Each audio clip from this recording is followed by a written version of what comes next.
So I know everyone is talking a lot right now about diet, and I got some questions on my page about how do you just, where would I suggest people start in terms of eating an alkaline vegan diet. And I've told a few different people that I wouldn't suggest you just try and start somewhere. I suggest you just really go all in. Put your foot down, commit to it, go in advance and prepare for it so that the timeline that you set for yourself to get started, you've got everything you need and you're ready to go full steam ahead. Now, even though I said that, some people, number one, may not be able to afford to do that, or number two, just may decide that they aren't going to do it. I might even agree that some people can't just go that route. The route my husband and I went was, did the research, watched a lot of YouTube videos, learned a lot of different cooking methods and types of ingredients we could use to substitute for the foods that we like, got the vitamins, and eliminated everything in our house that was not on Dr. Seby's nutritional guide, and started on our start date. And we didn't, we committed to 90 days, but in 60 days, my husband had lost way too much weight. So at that point, we decided to just go vegan, and we didn't stay alkaline vegan. Now, there were other things that we were doing that I think contributed to his weight loss that we are not doing now that should be able to allow us to stay on it long term. But let's just say you're one of those people who feels like, I just cannot. There's no way possible that I could just cut off cold turkey. Excuse me. If that's you, excuse me. If that's you and you're trying to figure out, excuse me. If that's you and you're trying to figure out, Shamira, just tell me where to start. Tell me something that I can just start implementing today. And then I can start incorporating more things down the line. I would say start with water. Start by drinking a gallon of water a day.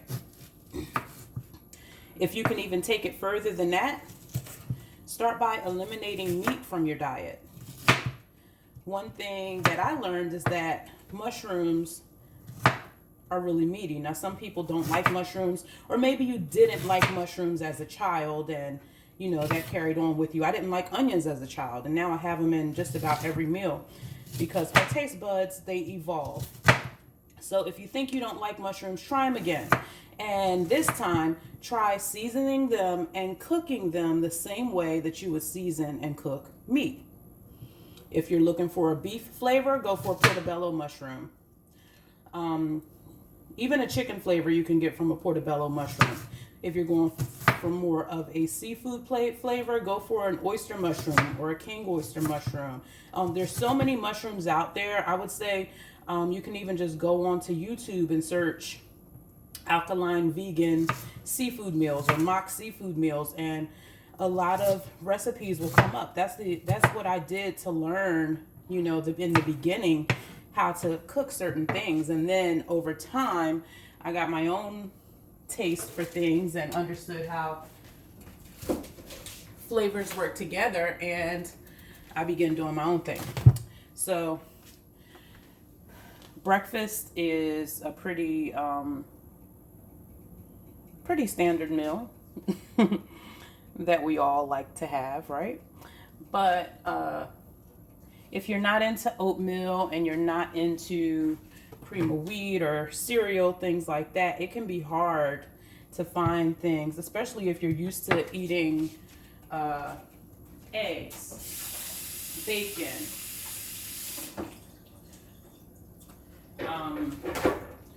if you're used to breakfasty foods, You know, there's no tofu. You know, regular vegans can just have some tofu and make tofu scrambles. And although to me it doesn't taste like eggs, it still gives you that same sensation. So you can get away with it. But with us, we don't have, I mean, you could try it with chickpeas. I've tried it. It's not the same to me, so it didn't work for me. But one of the meals I like to make is a take on fish and grits. And instead of having fish, it's more like you're having scallops, because I'm going to coin, C-O-I-N, cut it like this, like coins, these king oyster mushrooms, and I'm going to put them in the grill pan, and they're going to taste like scallops because of the seasonings that I'm using. And I'll show you that in just a minute, but I'm also going to make some grits out of some quinoa flakes. And I'm just getting all of these seasonings together right here, because one thing about alkaline vegan foods is if you don't enjoy it, you're not going to continue with it. So whereas though we're used to just having regular smooth creamy grits with, you know, butter and milk and whatnot, if you're just vegan, you can still accomplish that with some vegan butter. But I get all of those flavors from onions and peppers and herbs. So that's what I'm doing here. Just I should have grabbed a sharper knife than this. Just cutting up some stuff so that we can get some flavor into the grits.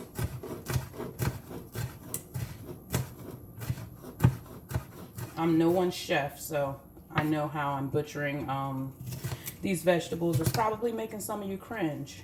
You'll be all right. Right now I have my grill pan set to about a medium, really close to medium high temperature, because I want it to be really hot before I put these in there. So I'm not even worried about them just yet. I'm going to get my aromatics sauteing in the pan, and then I'll start working on the mushrooms. So basically what I'm making is a broth with these herbs to cook the quinoa flakes in and to flavor them, to give it more of an herbaceousness. Kind of like when you go to a restaurant and get shrimp and grits. Most of the time it's maybe some Gouda cheese or some onions or fennel or whatever in those shrimp and grits. Let me get some herbs just a second.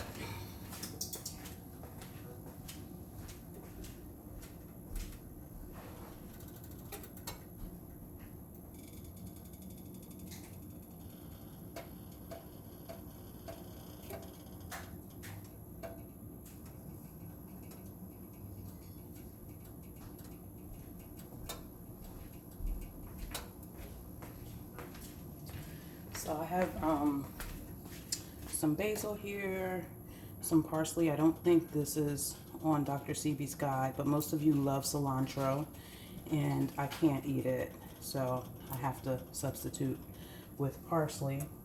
And then I have some fresh thyme. And you don't have to use fresh herbs. I just, if I have them on hand, I like to do it. I'm trying my hand again at growing my own, so we'll see how it goes. We'll see how long they last. At the end of the day, that's my ultimate goal, is to have my own garden and to know for sure where all of my food is coming from. And that's what they don't want us to do. Between Big Farm and the grocery stores, they want us dependent on what they have, because clearly if we make it ourselves, they're going to lose money, right? So I'm going to finish this off with some herbs, because putting these in at the beginning is just going to give it a little bit of flavor to the other aromatics, but it's not going to give it the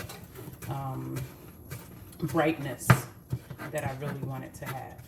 So I'll have to get that at the end by adding some more herbs once it's all cooked and ready to go. So I've got a saute pan right to your left. I'll see if I can turn you around to see it once I get this oil in there. Okay. And I know normally we would not make grits in this type of pan. Let's see if I can get you around here. You're really close. Okay. Okay. So normally we wouldn't make grits in this type of pan, but at the end of the day, I'm trying to have as much surface space as far as possible so that I can get these aromatics sauteed up quickly, because my husband needs to get out of here and I don't want to take all day. I just dropped some, I don't even know if you can see this. Oh, okay. I'll lift you guys up. Just drop some avocado oil in there. Avocado oil and grapeseed oil are my oils of choice when it comes to cooking. Now I'm just going to get my aromatics in there. The heat is a little high, so I'm going to turn it down once I get them in. But let me get them in and get some seasoning on them.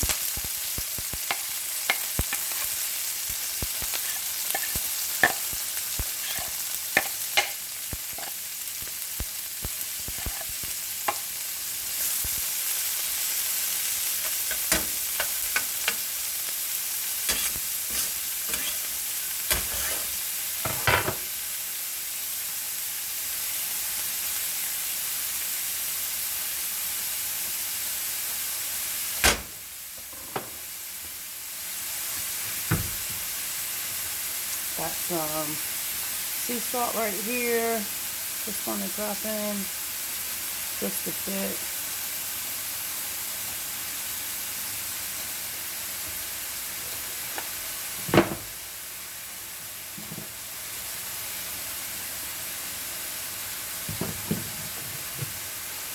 I want to use just a bit of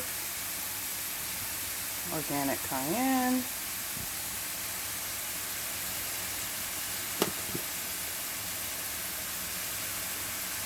Just a tad, not too much. Going to get that turned down.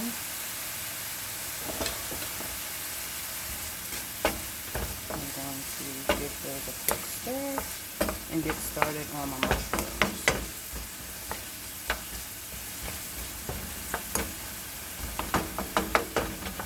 Now again, I still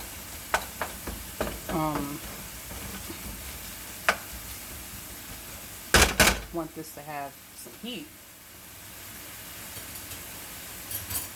but I'm not trying to burn my husband's mouth off. So normally I would put some fresh hot peppers in there. What are they called? Habaneros. But because this is a quick cook, I'm not going to be able to get that heat cooked out and thoroughly. It'll be too strong, so we won't do that. Just a little cayenne.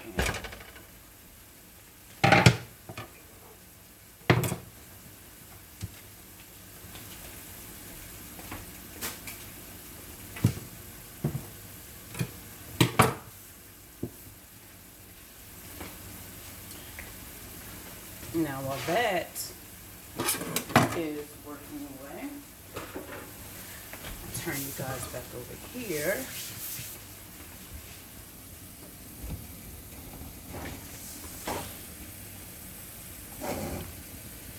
While I get started on the mushrooms. And I don't know if you can see, but that back pan is smoking hot. And that's what I'm going for. Can you see that? Maybe you can, maybe you can't. Who knows? Anyway. Get these coined up really quickly and into that hot pan.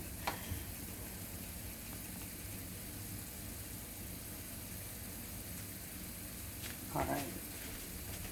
So one thing I try to do, sometimes I may forget, but I try to always, as you can see, I've already used 2 of the mushrooms or 1 of the mushrooms, however many out of here, but I try to always wipe down my produce that needs to be wiped down, wash my produce that needs to be washed, when I bring it home from the grocery store. It makes it so much easy at dinner time, especially when sometimes we're doing things at the last minute. Mushrooms, you don't really want to run underwater, especially in an application like this where I want them to get crispy and get grill lines on them because that's going to bring them flavor. You just really want to wipe them off. And as you can see, they're really not dirty. I mean, there's a little color there, but you just want to give them a wipe off. And I may have already cleaned these when they came home from the grocery store, who knows. Anyways, I'm not going to use that part for this, but I'm going to make some pretty, what's that, maybe a 1/3 of an inch to a 1/2 of an inch slices that I'm making.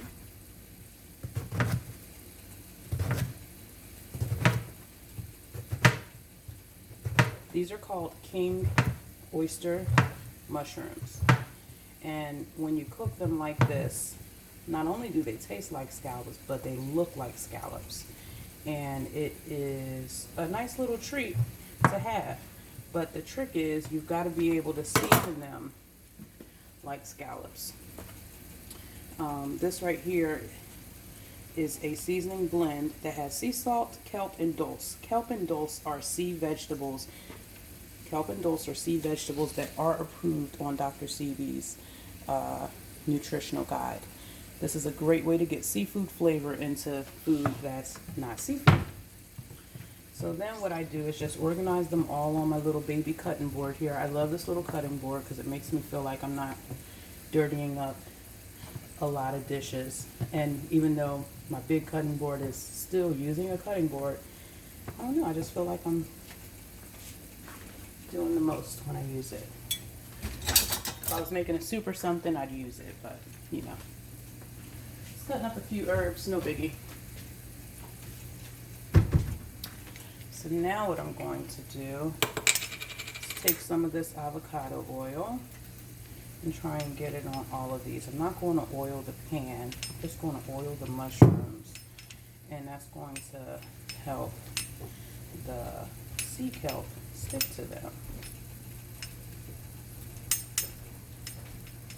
Alright, got that nice. Be gentle with this because all 3 of the items in here are salty. 2 of them have a fishy flavor, and we're not going, the mushrooms already have a lightly fishy flavor, so you don't need to overdo it. When you add the seasoning to it, it just really amplifies that flavor. I like to add parsley to just about everything.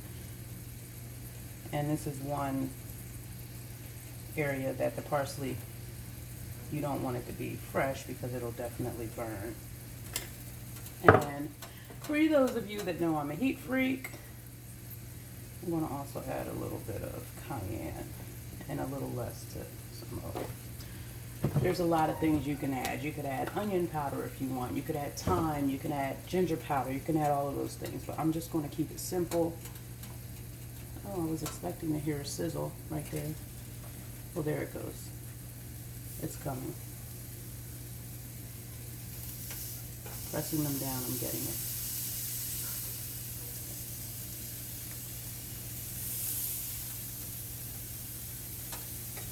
The grill lines that are going to be created are just going to add a little bit more flavor, number one, flavor, but also we eat with our eyes, you know?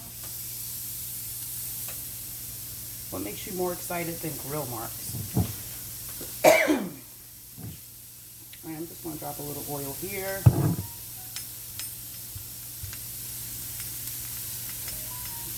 Add some to this side because, you know, black folk, we gotta season both sides, honey. Why are y'all being stingy with these seasonings, honey? I don't understand it. Okay, so just a little bit of the same. All right, some of that. some of that, and I'll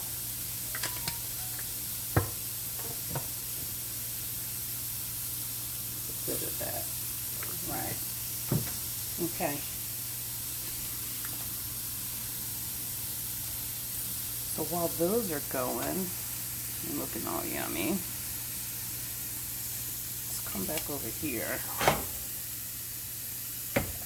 Now I've turned them down because I didn't want them to go too crazy while I was handling that. But now, let's see if I can get this thing to bend at an angle. There we go. Some light in there for y'all. There we go. So now that it's sauteing, I'm going to add some water. Well, actually, I want to taste it.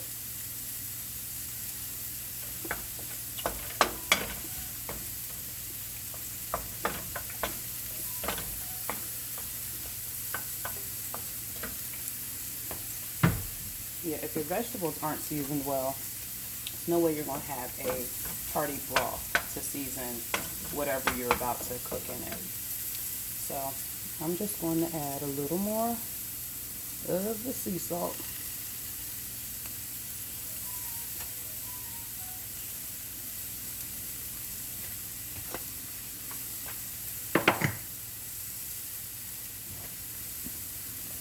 I know I got onion powders in there. Onions in there, but onion powder just is a really, really yummy flavor. This is the onion powder I buy.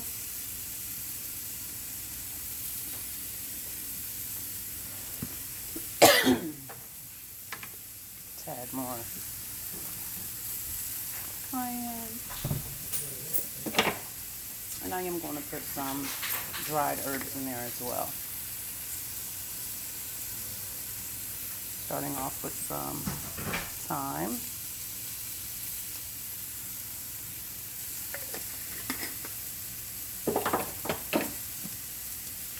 Because remember I added fresh thyme. Now I'll add some dried basil because I added some fresh basil.